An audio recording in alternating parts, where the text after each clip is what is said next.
അദ്ധ്യായം 50. യാക്കോബിനെ സംസ്കരിക്കുന്നു. ജോസഫ് തൻ്റെ പിതാവിൻ്റെ മുഖത്തേക്ക് കമിഴ്ന്നു വീണ് കരഞ്ഞുകൊണ്ട് അവനെ ചുംബിച്ചു. അവൻ തൻ്റെ ദാസന്മാരായ വൈദ്യന്മാരോടും പിതാവിൻ്റെ ശരീരത്തിൽ പരിമളദ്രവ്യങ്ങൾ പൂശാൻ ആജ്ഞാപിച്ചു. അവർ അങ്ങനെ ചെയ്തു. അതിന് 40 ദിവസമെടുത്തു. കാരണം പരിമളദ്രവ്യം പൂശിത്തീരാൻ അത്രയും ദിവസം വേണം. ഈജിപ്തുകാർ 70 ദിവസം അവനെ ഓർത്ത് വിലപിച്ചു.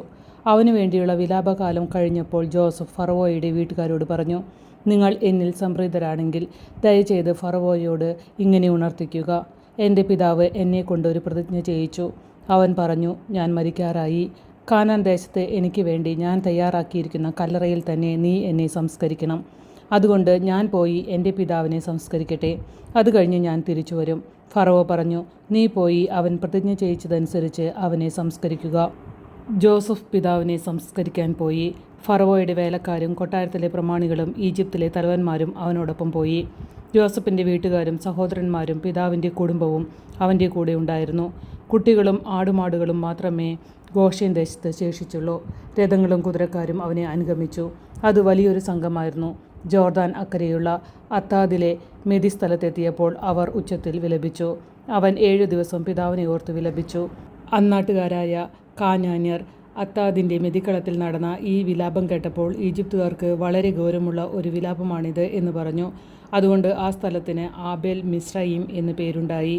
അത് ജോർദാൻ അക്കരെയാണ്. അങ്ങനെ യാക്കോബ് ആവശ്യപ്പെട്ടതുപോലെ അവൻ്റെ മക്കൾ പ്രവർത്തിച്ചു. അവർ അവനെ കാനാൻ ദേശത്ത് കൊണ്ടുപോയി മാമ്രയ്ക്ക് കിഴക്ക് മക്പേലയിലുള്ള വയലിലെ ഗുഹയിൽ സംസ്കരിച്ചു. അബ്രാഹാം ഹിത്യനായ എഫ്രോണിൽ നിന്ന് ശ്മശാന ഭൂമിക്ക് വേണ്ടി വയലുൾപ്പെടെ അവകാശമായി വാങ്ങിയതാണ് ആ ഗുഹ. പിതാവിനെ സംസ്കരിച്ചതിന് ശേഷം ജോസഫ് സഹോദരന്മാരോടും കൂടെ പോയ എല്ലാവരോടുമൊത്ത് ഈജിപ്തിലേക്ക് മടങ്ങി. തങ്ങളുടെ പിതാവ് മരിച്ചപ്പോൾ ജോസഫിൻ്റെ സഹോദരന്മാർ പറഞ്ഞു, ഒരുപക്ഷെ ജോസഫ് നമ്മെ വെറുക്കുകയും നാം ചെയ്ത ദ്രോഹത്തിനെല്ലാം പകരം വീട്ടുകയും ചെയ്യും. പിതാവ് മരിക്കുന്നതിന് മുൻപ് ഇങ്ങനെ കൽപ്പിച്ചിരുന്നു എന്ന് പറയാൻ അവർ ഒരു ദൂതനെ അവൻ്റെ അടുത്തേക്ക് അയച്ചു. ജോസഫിനോട് പറയുക, അങ്ങയുടെ സഹോദരന്മാരുടെ തെറ്റുകളും കുറ്റങ്ങളും ദയവായി അവരോട് ക്ഷമിക്കുക.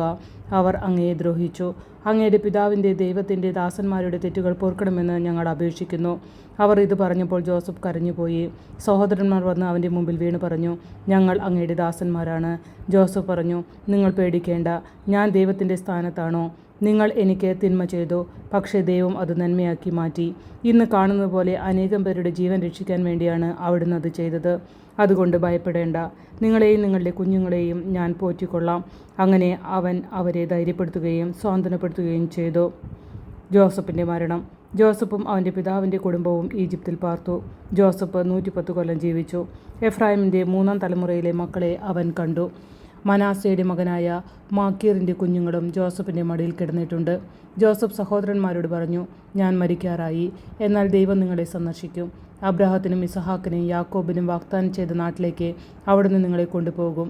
ദൈവം നിങ്ങളെ സന്ദർശിക്കുമ്പോൾ നിങ്ങൾ എൻ്റെ അവശിഷ്ടങ്ങൾ ഇവിടെ നിന്ന് കൊണ്ടുപോകണം എന്ന് തൻ്റെ സഹോദരന്മാരോട് പറഞ്ഞ് ജോസഫ് അവരെ കൊണ്ട് പ്രതിജ്ഞ ചെയ്യിച്ചു. 110 വയസ്സായപ്പോൾ ജോസഫ് മരിച്ചു. അവർ അവനെ പരിമളദ്രവ്യം പൂശി ഈജിപ്തിൽ ഒരു ശവപ്പെട്ടിയിൽ സൂക്ഷിച്ചു.